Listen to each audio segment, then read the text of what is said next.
Assalamualaikum warahmatullahi wabarakatuh. An Abi Umamah radhiyallahu anhu qala qala Rasulullah sallallahu alaihi wasallam usi khalifatan min ba'di yataqwallahi wallah wa ausihi bijama'ah muslimin ayu adzma kabirahum wa yarhama sagirahum wa yuwakir alaihim wa alla yadribahum wa yudhilahum wa la yuhisahum wa yukaffirahum wa alla yuhsiyahum wa yuqta'a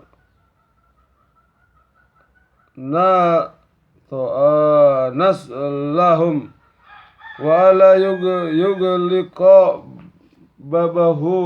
babahudu nahum faya kulla qawiyuhum dha'ifahum.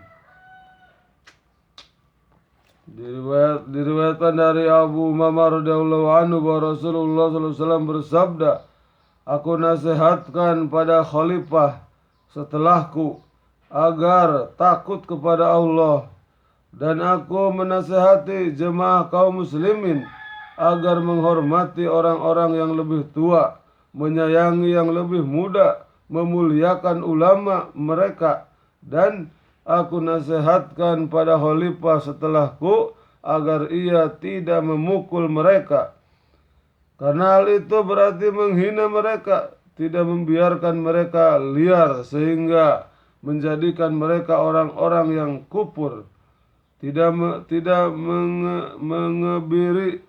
mengebiri mereka sehingga memusnahkan keturunan mereka, dan tidak menutup pintunya untuk menerima pengaduan mereka sehingga yang kuat di antara mereka menindas yang lemah. Hadis riwayat Baihaqi dalam As-Sunamu Kubra. Diriwayatkan dari Abu Umamah radhiyallahu anhu bahwa Rasulullah sallallahu alaihi wasallam bersabda, aku nasihatkan pada khalifah setelahku agar takut kepada Allah, dan aku nasihati jemaah kaum muslimin agar menghormati orang yang lebih tua, menyayangi yang lebih muda, memuliakan ulama mereka, dan aku nasihatkan pada khalifah setelahku agar ia tidak memukul mereka, karena hal itu berarti menghina mereka, tidak membiarkan mereka liar sehingga menjadikan mereka orang-orang yang kufur, tidak mengebiri mereka sehingga memusnahkan keturunan mereka, dan tidak menutup pintunya untuk menerima pengaduan mereka sehingga yang kuat di antara mereka menindas yang lemah. Hadis riwayat Baihaqi dalam As-Sunanu Kubra.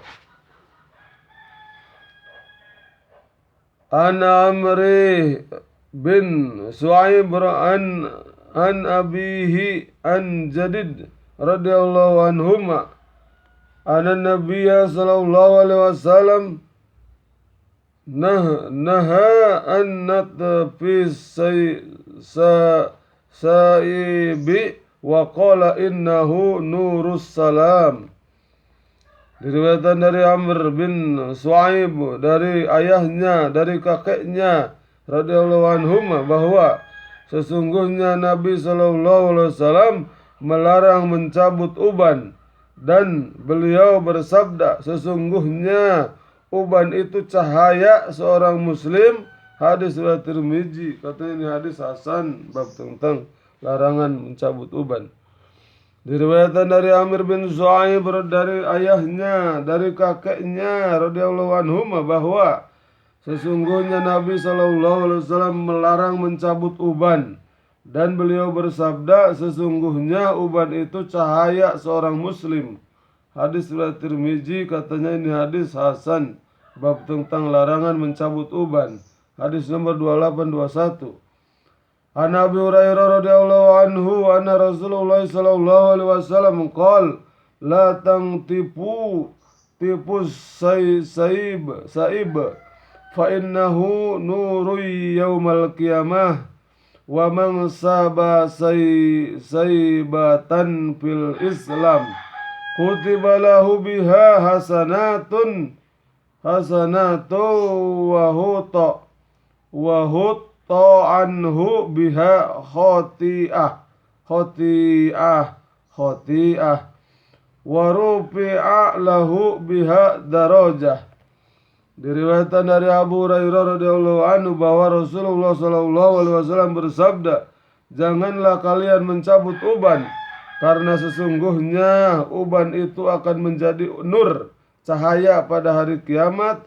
Barang siapa beruban berusia lanjut dalam keadaan Islam, maka dengan sebab uban itu Allah mencatat baginya satu kebaikan, menghapuskan darinya satu dosa, dan menaikkan baginya satu derajat. Hadis riwayat Ibnu Hibban.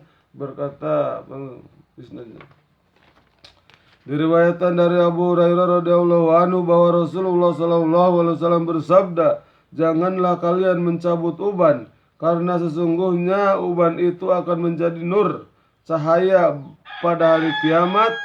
Barang siapa beruban berusia lanjut dalam keadaan Islam, maka dengan sebab uban itu Allah mencatat baginya satu kebaikan, menghapuskan darinya satu dosanya, dan menaikkan baginya satu derajat. Hadis riwayat Ibnu Hibban.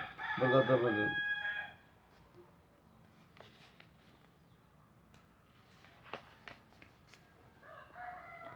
An Ibnu Umar radhiyallahu anhuma qala Rasulullah sallallahu alaihi wasallam, inna lillahi ta'ala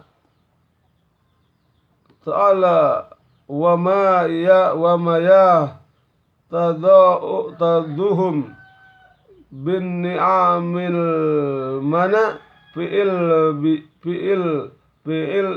ibadiyya wa yakirha kihim ma badlauha fa idza mana'auha naja'ha minhum fahaulaha ila ghairihim.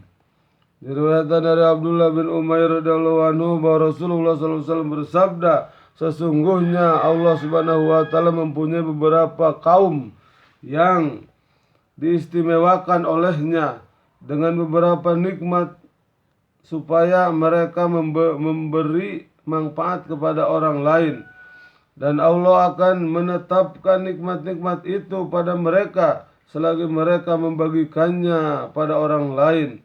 Apabila mereka menahan nikmat-nikmat itu, tidak membagikannya pada orang lain, maka Allah akan mencabut nikmat-nikmat itu dari mereka dan memindahkannya pada orang lain. Hadis Tabarani dalam Al-Kabir dan Abu Naim dalam Al-Hikayah, dan ini hadis hasan.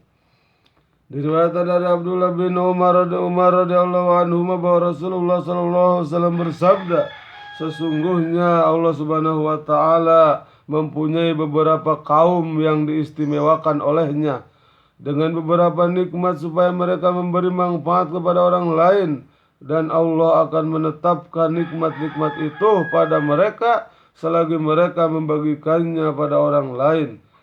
Apabila mereka